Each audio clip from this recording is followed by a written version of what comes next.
Mapagpalang araw at meron nga po nakatawag ng aking pansin si nanay.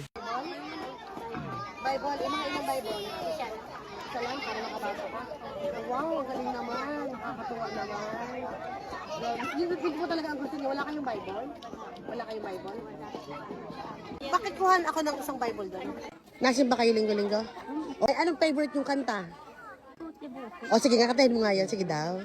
Kahit konti lang. Sige na. At bibigyan na kita ng Bible. Kahit konti lang. Sige.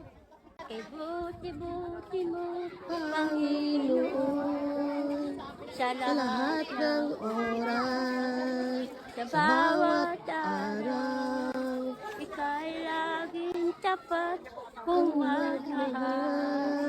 Ang iyong kaaway, magpasawalang hanggan. Yay! Galing! Wala kang Bible. Wala Okay, sige.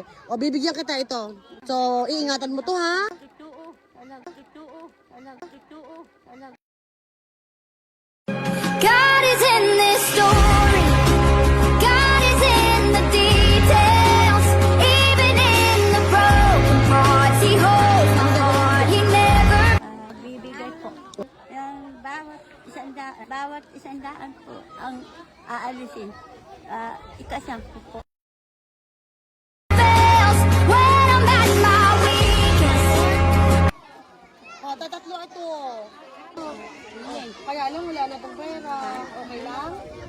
Okay lang. Mga sa susunod na lang ulit. Ano, basta wala kang Bible. I will trust in Jesus, always in the heart. He knows the one goes before. Nagkataon na konti lang po yung dala nating Bible dahil ang plano po ay magpapagames lang po tayo at hindi po sana mamimigay muna.